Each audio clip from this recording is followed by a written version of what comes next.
the name of God who was and is and ever shall be. Amen. You may be seated. Well, it's Oscar Sunday. And I missed an opportunity a month ago on my first day to weave in the Super Bowl.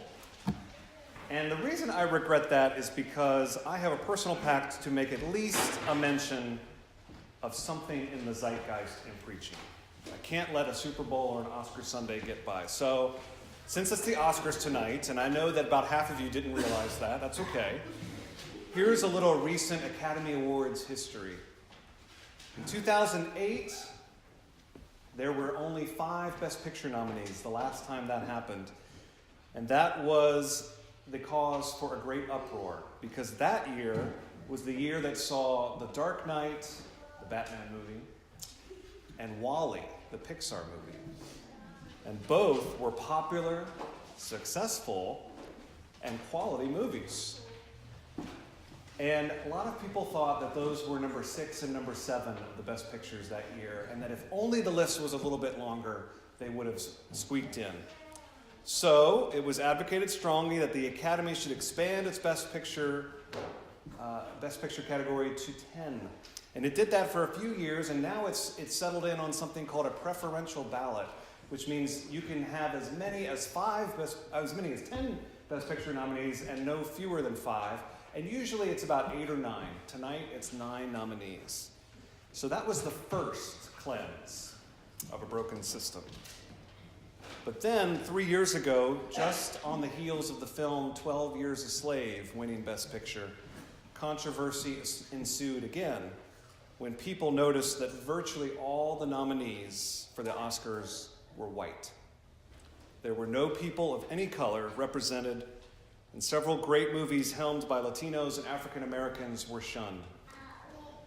That was the rise of a social media hashtag known as OscarsSoWhite. The cleanse that was to fix the number of Best Picture nominees, it turned out, was just a prelude to the real one. The cleanses of old, white, male voters. In the following 2 years, the Academy added hundreds more younger, Black, brown, Asian, Latino, gay, and perhaps more importantly, female members.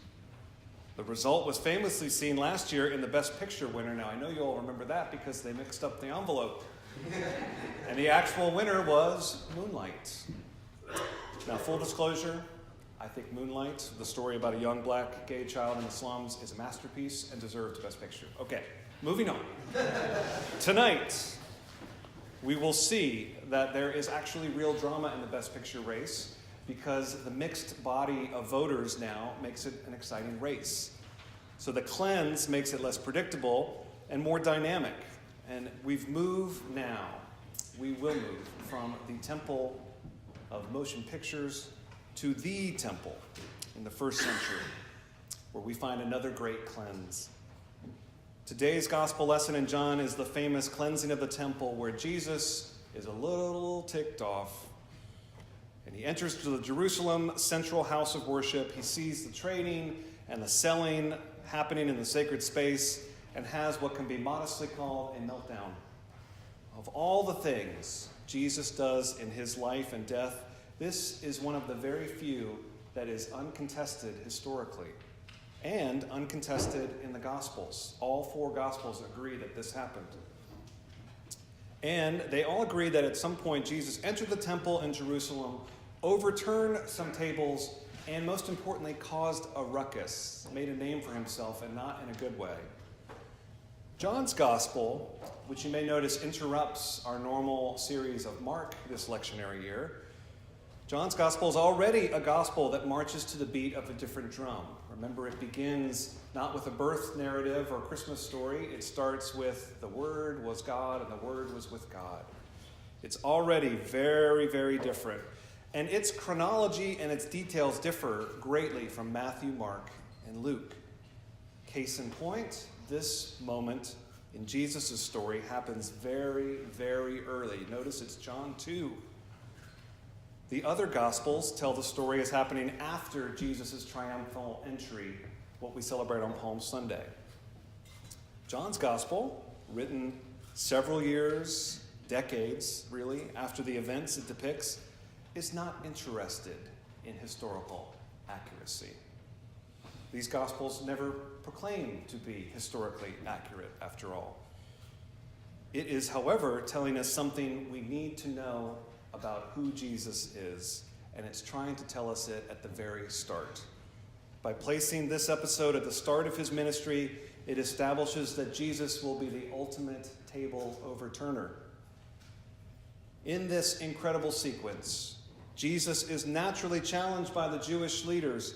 They challenge him after he cries, "This is a house of prayer." And he responds plainly, "Destroy this temple."